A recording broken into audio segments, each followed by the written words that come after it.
Hello guys, আসসালামু আলাইকুম। আশা করি সবাই ভালো আছেন ও সুস্থ আছেন। আর কিছুদিনের মধ্যে হয়তো রমজান মাস এসে যাবে, সেই জন্য একটি ভিডিও নিয়ে আসলাম রোজাদারের জন্য। কিছু কথা জাবের আহমেদ বুঝিয়ে বলবে যে মারিফতের রোজা কেমন, আর শরীয়তের রোজার সাথে মারিফতের রোজার পার্থক্য কী, সেই বিষয়ে কিছু কথা তুলে ধরবে এই ভিডিওর মাধ্যমে। আপনারা সমস্ত ভিডিওটি দেখে তারপরে মন্তব্য কমেন্ট বক্সে অবশ্যই কমেন্ট করবেন। সবাই ভালো থাকবেন, সুস্থ থাকবেন। তাহলে ভিডিওটি দেখতে থাকুন। রোজারও দুইটার দিকে, একটা মেজাজি একটা হাকিকি। মেজাজি রোজাটা হলে আমরা ভোরবেলা উঠে ফজরের আজানের আগে উঠে আমরা কিছু খাবার খাই, এটাকে সেহেরি বলি। আমরা সেহেরি পাকাই, সেহেরি খাই আর সারাদিন পান এবং আহার থেকে বিরত থাকি। আবার সন্ধ্যার সময় আমরা ইফতার করি, ইফতারে আমরা পান এবং আহার করি। এখন সেহেরি তো হারাম খাওয়া যাব না, ইফতারও হারাম খাওয়া যাব না।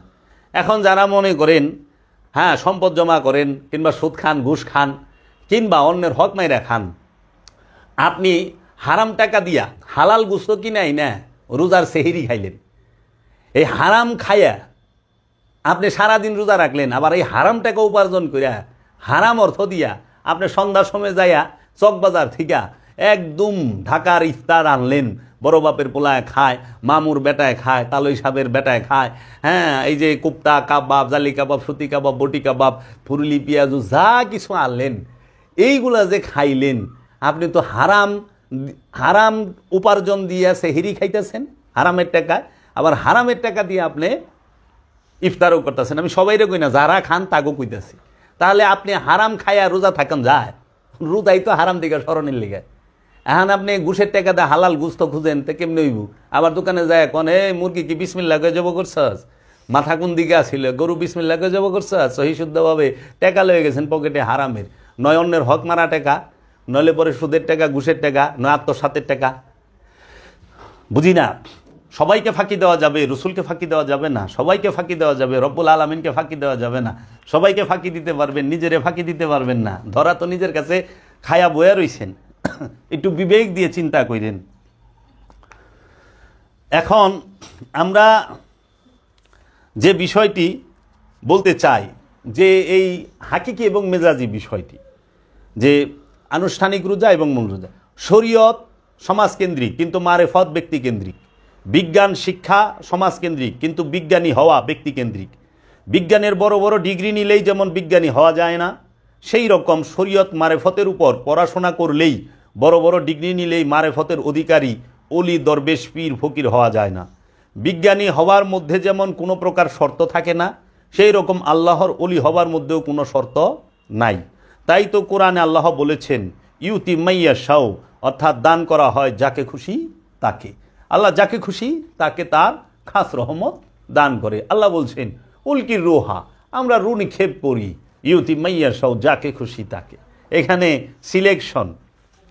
তাই রোজার মূল দর্শনটি যে কি, আল্লাহকে ছেড়ে, এই যে রোজা আর ইফতারের বিষয়টি, আল্লাহকে ছেড়ে এই সব বিষয়ের প্রতি খেয়াল ও ফিকির করা এবং আবার কিয়ামতের ভয়, বেহেশতের আশা করা এবং আখেরাতের বিষয়টি ফিকির করা, এই সবগুলো বিষয় রোজার হাকিকি তথা আসল রোজা নষ্ট তথা বরবাদ করে দেয়। আসল রোজা বরবাদ হয়ে যাবো গা যদি রোজার ভিতরে এই খেয়াল থাকে। রোজা রাখলে কিয়ামতের ভয়, বেহেশতের আশা, দুজকের ভয়, এবং এগুলো নিয়ে চিন্তা ভাবনা রোজাকে নষ্ট করে। আসল রোজাটি সঠিক হবে কখন? রোজার হাকিকি তখনই সঠিক হবে যখন বান্দা আল্লাহ ছাড়া অন্য সবগুলো বিষয় দিল থেকে তথা অন্তর হইতে নিশ্চিহ্ন করে দিতে পারবে। তাহলে রোজা কখন সঠিক হবে? রোজার হাকিকি তখনই সঠিক হবে যখন বান্দা আল্লাহ ছাড়া অন্য সবগুলো বিষয় দিল থেকে তথা অন্তর হতে নিশ্চিহ্ন করে দিতে পারে। এমনকি গায়রুল্লাহর এলেম পর্যন্ত থাকে না, এবং সব রকম উমিদ মানে আশা ও ভয় ভীতি আপন হৃদয় হতে, দিল হইতে, কলব হইতে দূর করে দিতে পারে। তখন রোজার হাকিকত আসবে। মেজাজি রোজা কি? এই মেজাজি রোজার দ্বারা কি লাভ হয়? আল্লাহর রসুল হজরত উমর রাদিয়াল্লাহু তাআলা আনহুকে বলতেছেন, হে উমর, সাধারণ মানুষ যে রোজা রাখে তা হাকিকি তথা আসল রোজা নয়, কারণ ইহাতে শুধু পানাহার ও জুমা থেকে পরহেজ থাকে, পানাহার এবং গুনাহ থেকে পরহেজ থাকে। সাধারণ মানুষের রোজাটিকে মেজাজি রোজা বলে জানিও। এই মেজাজি রোজা দ্বারা আসরারে এলাহি মানে খোদার রহস্যের জ্ঞান হাসিল হয় না। মেজাজি রোজাটি একমাত্র জাহিরি সুরতে সীমাবদ্ধ। এই মেজাজি রোজা হাকিকত বিষয়টিতে কিছুই বুঝতে পারে না, বরং অন্ধকারে থেকে যায়। এই মেজাজি রোজা দ্বারা গায়রুল্লাহর পরিত্যাগ সম্ভব হয় না। মেজাজি রোজা দ্বারা কখনোই আপনি গায়রুল্লাহকে পরিত্যাগ করতে পারবেন না, তাগুতকে পরিত্যাগ করতে পারবেন না, খান্নাস মুক্ত হইতে পারবেন না। এটা আল্লাহর রসুল বইলা দিছেন হযরত উমর রাদিয়াল্লাহু তাআলা আনহুকে।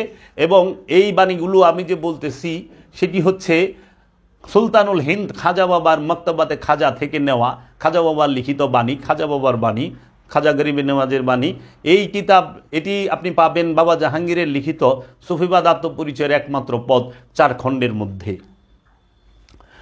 এরূপ জাহিরি ও মেজাজি রোজা দ্বারা এটুকু লাভ হতে পারে যে গরিব দুঃখী ও মিসকিনদের দুঃখ ব্যথা সম্মুখভাবে উপলব্ধি করা যায় এবং তাতে তাদের প্রতি সাহায্যের হাত বাড়িয়ে তাদের অভাব কিছুটা লাঘব করা যায়। দিওয়ানে মঈনুদ্দিন পৃষ্ঠা নাম্বার 437, খাজা গরিবে নেওয়াজের লেখা কিতাবে।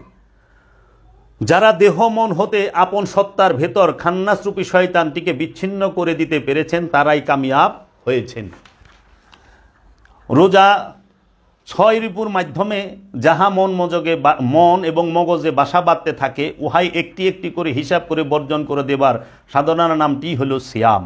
আপন নফসের সঙ্গে যে খান্নাসরূপী শয়তানটিকে জড়িয়ে দেওয়া হয়েছে উহা লোভ, মোহ, মাৎসর্য, কাম, ক্রোধ এবং অহংকার নামক আবর্জনা, যা মানুষকে সঠিক পথ হতে বিচ্ছিন্ন করে দেয়। তাই এই ষড়রিপুর বন্ধনটিকে সম্পূর্ণরূপে উপড়িয়ে ফেলার জন্য সিয়াম একটি উপযুক্ত এবং সুন্দর মাধ্যম। সিয়ামের দ্বারা লোভকে অন্তর থেকে উপড়িয়ে ফেলতে হবে। সিয়ামের দ্বারা অহংকারকে, হিংসাকে, কামনাকে, বাসনাকে, মোহকে সম্পূর্ণরূপে অন্তর থেকে উপড়িয়ে ফেলা সম্ভব। এই আপনি বাবা জাহাঙ্গীরের লিখিত যে একটি কিতাব আছে রোজা ও ইফতার, সেখান থেকে আপনি এই বাণীগুলো পাবেন। হাকিকতে সিয়াম ও ইফতার কাকে বলে এবং কি? নিজের নফসের সঙ্গে খান্নাসরূপী শয়তানটিকে বর্জন করার নামটিই হলো সিয়াম, আর বর্জনের প্রথম মুহূর্তটিকে বলা হয় ইফতার। ইফতার কাকে বলে? আমি আবার বলতেছি, নিজের নফসের সঙ্গে যে খান্নাসরূপী শয়তানটিকে বর্জন করার নামটি হলো সিয়াম। আপন নফসের সাথে খান্নাসরূপী শয়তানটিকে বর্জন করার নামই হলো সিয়াম। আর এই বর্জন করার যে প্রথম মুহূর্তটি তাহাকেই বলা হয় ইফতার। তাহলে মেজাজি ইফতার কি আর হাকিকি ইফতার কি?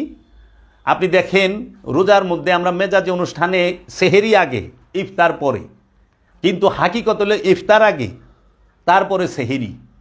হাকিকি দর্শন কি সিয়ামের? সিয়ামের হাকিকি দর্শনের মূলটি মেজাজিটা সবাই জানে। মেজাজি দর্শনে মেজাজি বিষয়টিতে প্রথমে সেহেরি, তারপরে ইফতার, প্রথমে সেহেরি, তারপরে রোজা, তারপরে ইফতার, তারপরে তারাবি। হ্যাঁ, তারপরে আমরা দেখি যে জাকাত দেয়, তারপরে কদর হয়, তারপরে ঈদ হয়। আর হাকিকতে হইল সর্বপ্রথম একজন সাধক সে কি করবে? সালাতকে কায়েম করবে। আপনি যদি সিয়াম পালন করতে যান সর্বপ্রথম সালাতকে কায়েম করতে হবে এবং জাকাতকে আদায় করতে হবে। সালাত প্রতিষ্ঠা হয়ে গেছে, জাকাত আদায় হয়ে গেছে। জাকাত আদায়ের সঙ্গে সঙ্গে আগে করতে হবে ইফতার। ইফতারের পরে সেহেরি, সেহেরির পরে হয় কদর, ইফতারের পরে সেহরি, সেহরির পরে কদর, কদরের পরে বাকি সারা জীবন সিয়াম। আমি এখন একটা একটা কইরা এর হাকিকি বিষয়টা আপনাদের সামনে বলুম। এখন আমরা দেখি মেজাজিতে যে সর্বপ্রথম আমরা রাত 3টার দিকে উঠে ভোরবেলা মানে ফজরের আগে খাবার দাবার আহার করি। আমাদের সেহেরি শেষ সময় থাকে। হ্যাঁ, আগে সেহেরি করি, পরে রোজা সারাদিন, তারপরে সন্ধ্যা, মাগরিবের পরে সূর্য ডোবার পরে ইফতার, ইফতারের পরে আমরা তারাবি করি। এখন এই সারা জীবন আমরা জানলাম না যে ইফতার শব্দের অর্থ কী, সেহেরি শব্দের অর্থ কী, আমরা জানলাম না জাকাত শব্দের অর্থ কী, আমরা জানলাম না সলাৎ শব্দের অর্থ কী। হ্যাঁ, এই বিষয়ে বেশিরভাগ, যেরকম সলাৎ, সলাৎ আরবি শব্দ, সলাতের ফার্সি নামাজ, বাংলা হলো রসুলের সাথে সংযোগ এবং যোগাযোগ প্রচেষ্টা, রবের সাথে সংযোগ এবং যোগাযোগ প্রচেষ্টা। সলাতের বাংলা হলো সংযোগ এবং যোগাযোগ প্রচেষ্টা। জাকাত শব্দের অর্থ কি? জাকাত শব্দের অর্থ হলো পবিত্রকরণ, আপন নফসকে পবিত্র করা, জাক্কা করা, পবিত্রকরণ। যখন একজন সাধক আমিত্ব পরিত্যাগ করে তখন তার জাকাত হয়ে যায়। এর জন্য সলাৎ, আপনি সিয়াম করতে গেলে সর্বপ্রথম রসুলের সাথে এবং রসুলের সাথে সংযোগ যোগাযোগ প্রচেষ্টা করতে হবে, তারপরে জাকাত দিতে হবে। মানে আমিত্ব, নিজের যে নফস সেটাকে পবিত্র করতে হবে, জাক্কা করতে হবে। জাক্কা কেমনে করবেন? আপনার মধ্যে যে আমির সাথে আমিত্ব আছে, আমির সাথে আমারটাকে সরিয়ে দিতে হবে, উৎসর্গ করতে হবে, আমিত্ব পরিত্যাগ করতে হবে। আমিত্ব পরিত্যাগের নাম জাকাত। যেই মুহূর্তে আপনি আমিত্বকে পরিত্যাগ করছেন, জাকাত হইছে, সঙ্গে সঙ্গে আপনি ইফতার করার উপযুক্ত হয়ে গেছেন। কারণ খান্নাস মুক্তিকেই বলা হয় ইফতার। খান্নাস হতে মুক্ত হওয়ার নামই হচ্ছে ইফতার। খান্নাস রূপী শয়তান মানে যাবতীয় যে রিপুগুলো থেকে মুক্তি হওয়ার নামই হচ্ছে ইফতার করা। এর জন্য আল্লাহর রব্বুল আলামিন এবং আল্লাহর হাবিব বলেছেন যে কি, যে যত তাড়াতাড়ি ইফতার করতে পারে সেই বান্দা আমার কাছে তত প্রিয়। যে বান্দা যত তাড়াতাড়ি ইফতার করতে পারে সে বান্দা আমার কাছে তত প্রিয়। রোজা তথা সিয়াম আমার জন্য, সিয়ামের পুরস্কার আমি আল্লাহ নিজে। এর জন্য রসুলের হাদিসের মধ্যে যে বললো যে যত তাড়াতাড়ি ইফতার করতে পারে সে আল্লাহর কাছে তত প্রিয়, এটা তো মেজাজ ইফতারের সাথে যায় না। কারণ মেজাজ ইফতারে আপনি সকালে সেহরি খাইছেন, দুপুরবেলায় আপনি ইফতার করা শুরু করলেন, এটা তো হবে না। কিন্তু হাকিকির সাথে যায়, যত তাড়াতাড়ি শয়তান মুক্ত হইতে পারে, কামনা বাসনা মুক্ত হইতে পারে, এই শয়তানের 19 প্রকার ধোঁকা হইতে মুক্ত হইতে পারে, সে আল্লাহর কাছে তত প্রিয়, সে আল্লাহর বন্ধু, সে আল্লাহর নিকটবর্তী, সে আল্লাহর কুরবাত হয়ে যায়, নিকটবর্তী হয়ে যায়। এর জন্য আল্লাহ বলছে অতি দ্রুত ইফতার করো। তাহলে ইফতার কি? খান্নাস মুক্তি লাভ করা। ইফতার হয়ে গেলেই সেহেরি। সেহেরি শব্দের অর্থ কি? সেহেরি শব্দের অর্থ হচ্ছে আত্মবল। আত্মবল, নফসের নিজের যে শক্তি, সেই আত্মবলে বলিয়ান হওয়া। আত্মবলে বলিয়ান হলে কি হয়? তারে আর খান্নাসরূপী শয়তান কখনো কুমন্ত্রণা, ধোঁকা দিতে পারে না। এই যে আমরা দেখি না সমাজে যে অপকর্ম হয়, অনেক সময় দেখি বড় বড় সুরে গোদরে সুরেরা বলে যে আমি করি নাই, আসলে বুঝতে পারি নাই, আমাকে শয়তান করিয়েছে।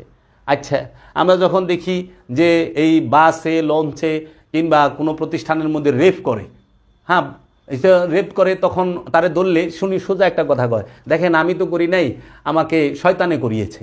আবার আমরা দেখি সমাজে বলৎকারও হয়, যখন পুলিশে ধরে কোর্টে দাঁড়ায় তখন উনি দেখি সাক্ষাৎকার দিতেছে, আমি তো করি নাই, শয়তানের ধোকায় পড়ে করেছি, শয়তান আমাকে করিয়েছে। তো এই যে বিষয়গুলো করে নফস তখন আত্মবলে বলিয়ান থাকে না, দুর্বল থাকে। এর জন্য সেহেরি করতে হবে। সেহেরি মানে হচ্ছে আত্মবল, আত্মবলে বলিয়ান হওয়া। খান্নাস আর কুমন্ত্রণা দিতে পারবে না। যখনই আপনি আত্মবলে বলিয়ান হয়েছেন তখনই আপনার হবে কদর। কদর, কদর কি? আত্মদর্শন।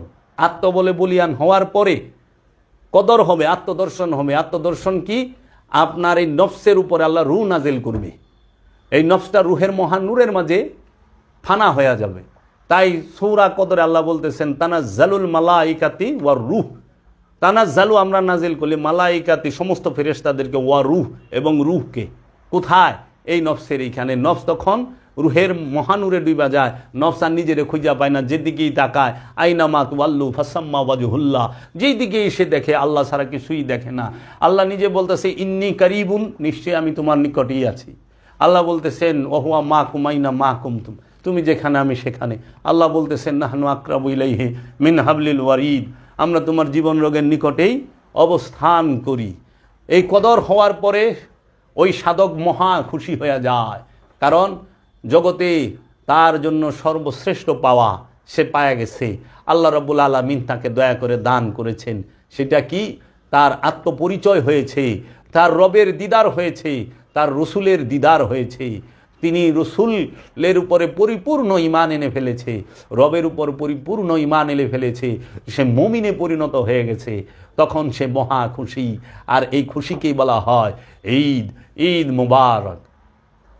এই ঈদ মুবারক। এর জন্য সিয়াম হচ্ছে আত্মসংযমের জন্য, আত্মসংযমের মাস।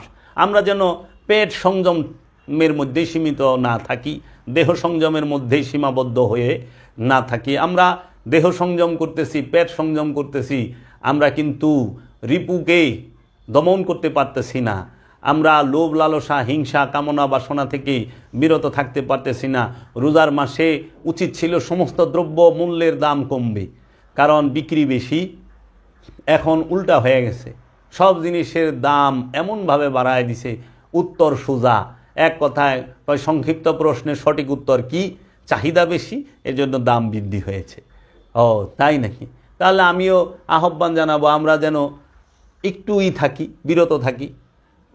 সেদিন তরমুজ কিনতে গেলাম, 800 টাকা তরমুজের দাম চায়। 11 মাস তরমুজ খাই নেই, তাতে কি হয়েছে? এই 1 মাসও খাইলাম না, বাসুম না? বাসুম তো।